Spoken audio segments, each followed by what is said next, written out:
Hello दोस्तों, welcome to my YouTube channel. आप सभी का स्वागत है। आज हमारा टॉपिक है दोस्तों छत्तीसगढ़ करेंट अफेयर्स का मार्च महीने में जो इम्पोर्टेंट जो क्वेश्चन है उनको शामिल किया गया है।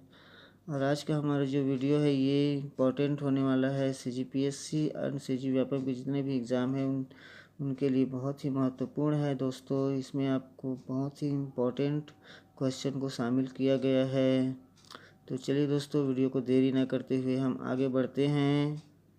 उससे पहले दोस्तों, अगर आपने हमें क्वेश्चन शुरुआत करने से पहले दोस्तों, अगर आपने हमारे चैनल को सब्सक्राइब नहीं किया तो प्लीज़ आप लोग सब्सक्राइब कीजिए, लाइक कीजिए, बेल नोटिफिकेशन को ऑल में कीजिए ताकि आपको जल्दी ही नोटिफिकेशन मिले।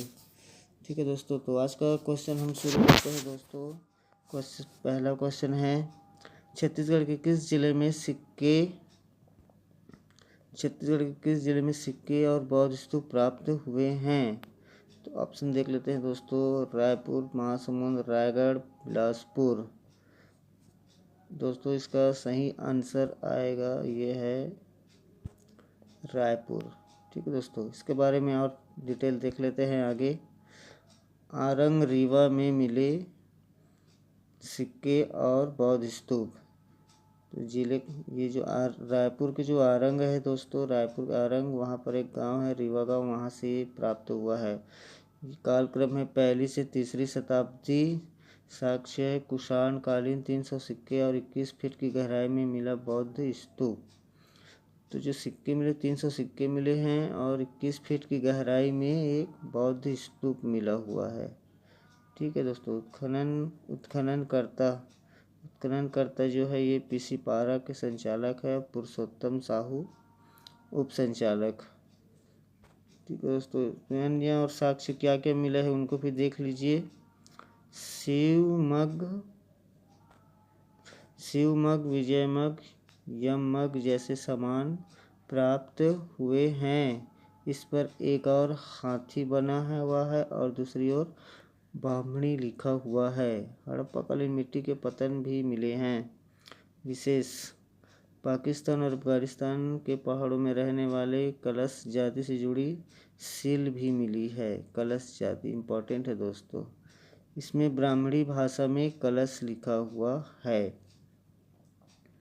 आगे देख लेते हैं। और मग वंश इम्पोर्टेंट दोस्तों, ये बहुत ही ज़्यादा इम्पोर्टेंट है। रीवा में वर्ष 2018 में उत्खनन की शुरुआत से ही कुषाण वंश, कलचुरी वंश, पाहु वंश के धरोहर मिलने लगे थे। अर्थात यह उत्खनन स्थल लगभग 6वीं शताब्दी के प्रशासनिक और व्यापारिक स्थल के रूप में विकसित है। इसके साथ ही मग वंश काल में तांबे के सैकड़ों सिक्के खुदाई के दौरान मिले हैं। यह छत्तीसगढ़ में नए राजवंश को शामिल होने का संकेत देता है, क्योंकि मग वंश का उल्लेख वायु पुराण में मिलता है। तो दोस्तों ये जो टॉपिक है ये बहुत ही इम्पोर्टेंट है, इसमें क्वेश्चन बनने की पूरी संभावना है। तो आप लोग इसको बहुत ही अच्छे से स्टडी करके जाए एग्ज़ाम हॉल में। ठीक है दोस्तों, चलिए नेक्स्ट क्वेश्चन लेते हैं। नेक्स्ट क्वेश्चन है दोस्तों, चित्रकोट महोत्सव 2024 का आयोजन कब किया गया था? तो इसका सही आंसर है दोस्तों 5 से 7 मार्च। ठीक है दोस्तों, वीडियो लंबा हो जाएगा इसलिए हम लोग जल्दी क्वेश्चन करेंगे ताकि वीडियो ज़्यादा लंबा ना हो। ठीक है दोस्तों, चलिए नेक्स्ट क्वेश्चन आगे बढ़ते हैं। नेक्स्ट क्वेश्चन है दोस्तों, हाल ही में रेनबो मीडिया द्वारा IM women of the year award से छत्तीसगढ़ की किस महिला को सम्मानित किया गया है? तो इसमें देख लेते हैं ऑप्शन। रंजना सिंह, सोनम श्रीवास्तव, रेखा श्रीवास्तव, प्रियंका ठाकुर। तो इसका जो सही आंसर आएगा दोस्तों ये है सोनम सिंह। ठीक है दोस्तों, इसका सही आंसर है सोनम श्रीवास्तव। नेक्स्ट क्वेश्चन में आगे बढ़ते हैं। छत्तीसगढ़ में कुल कितने चरण में लोकसभा चुनाव संपन्न हुए? दोस्तों बहुत ही इम्पोर्टेंट है, इससे क्वेश्चन आने की पूरी संभावना है। तो लोकसभा चुनाव को आप अच्छे से रीड करके जाइए तो आप जैसे कि स्क्रीन में आप लोगों को दिख रहा होगा, तो छत्तीसगढ़ में 3 चरण में चुनाव हुए हैं। इसका सही ऑप्शन आ जाएगा सी। पहला चरण में दोस्तों 19 अप्रैल को हुआ, फिर 26 अप्रैल को, फिर 7 मई को। 19 अप्रैल को एक सीट में चुनाव हुआ, और जो सीट का नाम है बस्तर क्षेत्र में हुआ। फिर दूसरा चरण में 26 अप्रैल को चुनाव हुआ, उसमें 3 सीट को शामिल किया गया, कांकेर, राजनांदगांव, महासमुंद को। फिर तीसरे चरण 7 मई को दोस्तों, यहाँ पर देख सकते हैं 7 मई को रायपुर, बिलासपुर, कोरबा, रायगढ़, जांजगीर चांपा, दुर्ग और सरगुजा संभाग। ठीक दोस्तों, 7 सीट टोटल छत्तीसगढ़ में लोकसभा के 11 सीट है दोस्तों। तो इसके बारे में और डिटेल आप लोग पढ़ लेंगे दोस्तों कि कौन सी सीट में कौन जीता हुआ है, भाजपा के खाते में गया है, कौन सा एक सीट कांग्रेस को गया है। 10 सीट तो भाजपा में जीता है और एक सीट जो है वो कांग्रेस, कोरबा का जो सीट है वो कांग्रेस के हाथों आया है दोस्तों। ठीक है दोस्तों, आगे चलते हैं नेक्स्ट क्वेश्चन में। छत्तीसगढ़ में वर्तमान मनरेगा मजदूरी दर कितनी है? तो दोस्तों ऑप्शन में देख लेते हैं। 242 रुपये प्रतिदिन, 243, 265, 375। दोस्तों यहाँ पर यहाँ पिक्चर में आप देख सकते हैं राज्य को, कौन कौन से राज्य में कितना कितना है। तो हमारे छत्तीसगढ़ का जो मजदूरी दर है दोस्तों वो है ऑप्शन बी, 243 दिन। ठीक है दोस्तों, इसके आगे और देख लेते हैं थोड़े इसके बारे में। मनरेगा मजदूरी दर,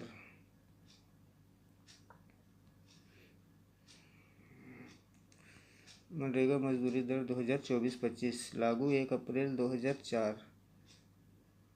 अधिसूचित ग्रामीण विकास मंत्रालय ने मनरेगा 2005 की धारा 6 की उपधारा 1 में तहत नई मजदूरी दरों को अधिसूचित किया गया है।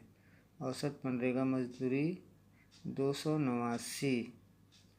ठीक है दोस्तों, तो ये जो औसत मजदूरी है ये पूरे इंडिया लेवल की मजदूरी दर को लिया गया है 289। ठीक है, सर्वाधिक मजदूरी दर जो है कहाँ पर है? हरियाणा में 374 रुपये प्रतिदिन, और द्वितीय है गोवा 356 रुपये प्रतिदिन। न्यूनतम मजदूरी दर देख लेते हैं कहाँ पर न्यूनतम मजदूरी दर है, तो अरुणाचल प्रदेश और नागालैंड में है 234 रुपये प्रतिदिन। छत्तीसगढ़ मनरेगा मजदूरी दर है 243 रुपये प्रतिदिन। ये दोस्तों पिछले सत्र में था 221 रुपये, इसमें प्लस 22 रुपये की बढ़ोतरी हुई है। ठीक है, 10% वृद्धि। तो इसमें क्वेश्चन बनने की पूरी तरह से संभावना है दोस्तों, तो इसको अच्छे से आप लोग रीड करके जाएंगे। ठीक दोस्तों, चलिए नेक्स्ट क्वेश्चन में आगे बढ़ते हैं। क्वेश्चन है दोस्तों कृषक उन्नति योजना। कृषक उन्नति योजना के अंतर्गत प्रदेश के कितने लाख किसानों को एमएसपी के साथ अंतर की राशि प्रदान की गई है? कितने लाख किसानों को अंतर की राशि प्रदान किया गया? दोस्तों कृषक उन्नति योजना को आप लोग अच्छे से रीड करके जाएंगे, इनसे क्वेश्चन एक न एक क्वेश्चन तो आएगा ही आएगा। ठीक है दोस्तों, तो इसका आंसर देख लेते हैं दोस्तों। क्वेश्चन का आंसर है 24.72, जैसे कि पिक्चर में आप लोग देख सकते हैं। तो इसका आंसर है बी, 24.72 लाख किसान। ठीक दोस्तों, नेक्स्ट क्वेश्चन में आगे बढ़ते हैं।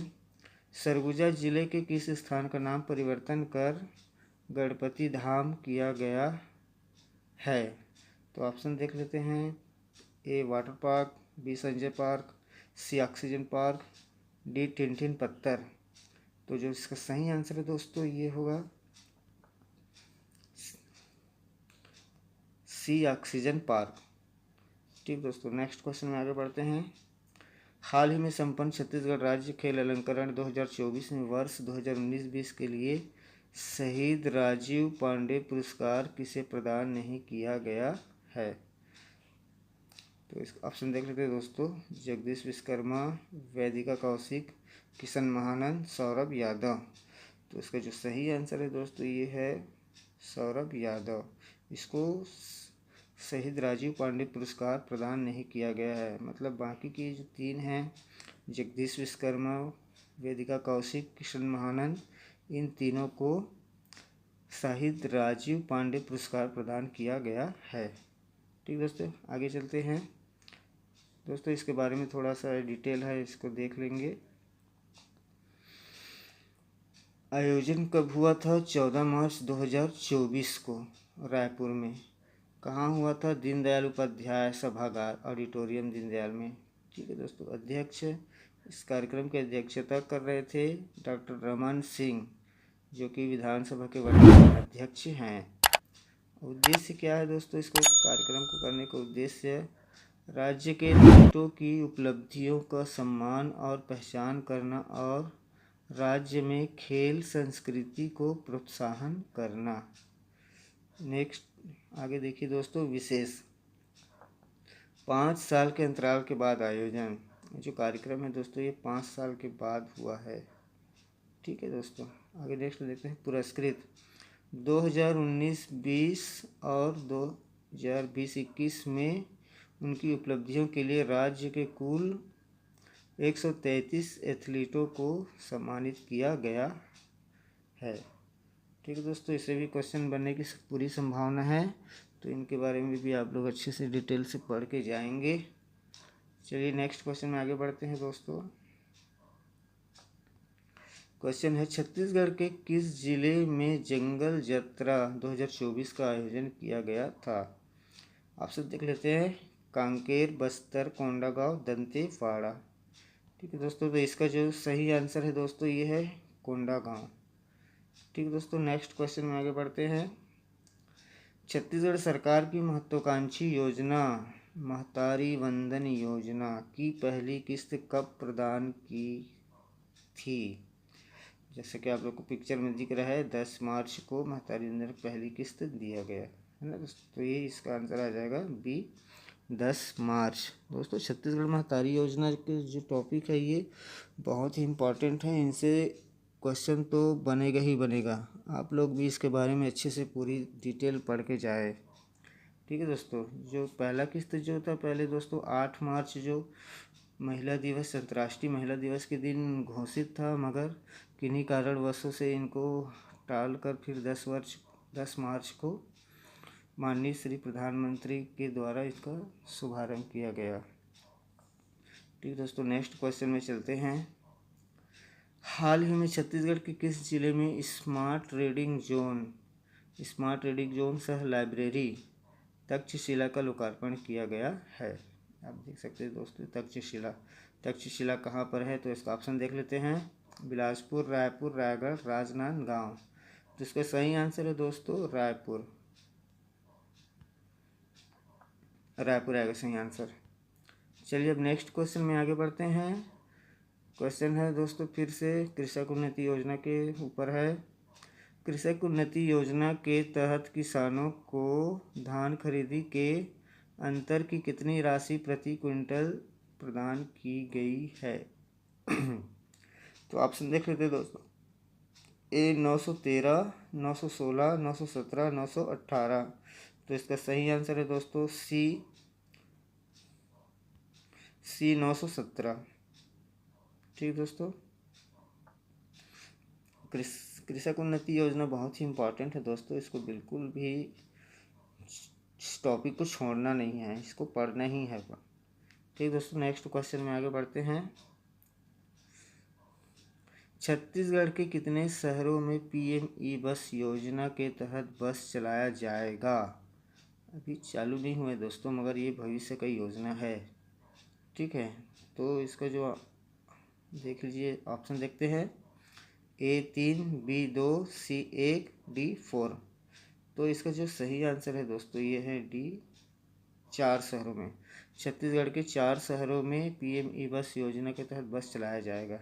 चलिए दोस्तों इसके आगे बारे में देखते हैं। और देखिए, PM bus in Chhattisgarh, the prime minister e bus Sewa scheme is bringing 240 electric bus to 4 cities in Chhattisgarh India.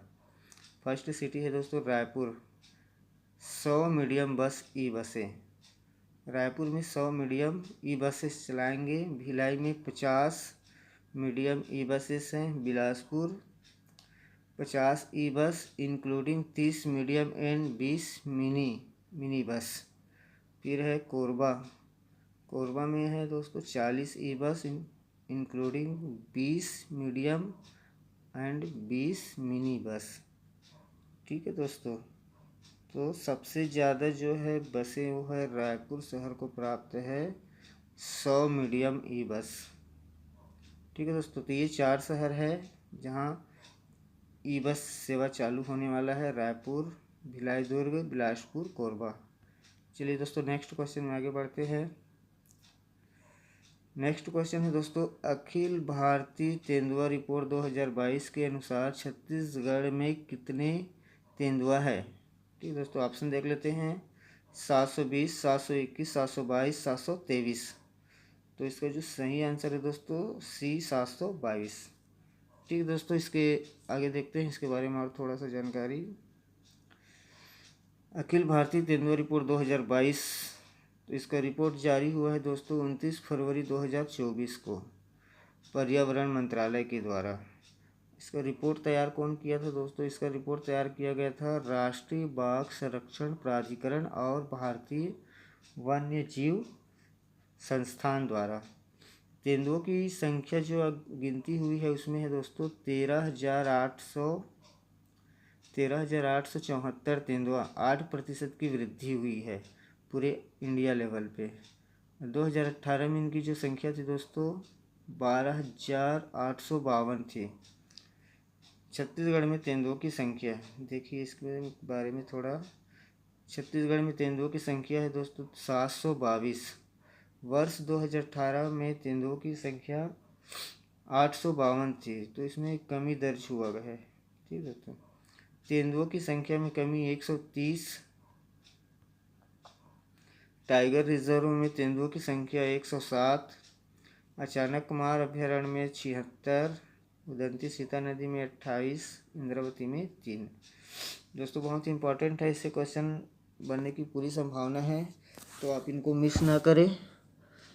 ठीक है दोस्तों, आगे बढ़ते हैं अगला नेक्स्ट क्वेश्चन में। अच्छा, ये भी देख लीजिए आप, ये मैप देख लीजिए, इसमें अलग अलग दिया हुआ है, यहाँ पर आप देख सकते हैं। अलग अलग राज्यों में जितना प्राप्ति हुए हैं वो उतना है। तो यहाँ पर जो सबसे ज़्यादा है दोस्तों वो है हमारे पड़ोसी राज्य मध्य प्रदेश में सबसे ज़्यादा। फर्स्ट रैंक में है एमपी, सेकंड में है दोस्तों, सेकंड में है महाराष्ट्र, थर्ड में है कर्नाटक। फर्स्ट में है एमपी, सेकंड में एमएच महाराष्ट्र और थर्ड में है दोस्तों कर्नाटक। ठीक दोस्तों, ये 3 है मुख्य, है ना। चलिए नेक्स्ट आगे बढ़ते हैं दोस्तों। अरे तो दोस्तों आज के मार्च 2024 के करंट अफेयर्स के इस टॉपिक में इतने ही क्वेश्चन को समावेश किया गया है दोस्तों। उम्मीद है आपको यह वीडियो पसंद आया दोस्तों। अगर आपको हमारे इस वीडियो पसंद आया तो प्लीज़ हमारे चैनल को लाइक कीजिए, सब्सक्राइब कीजिए। तब तक के लिए दोस्तों जय हिंद, जय भारत, जय छत्तीसगढ़।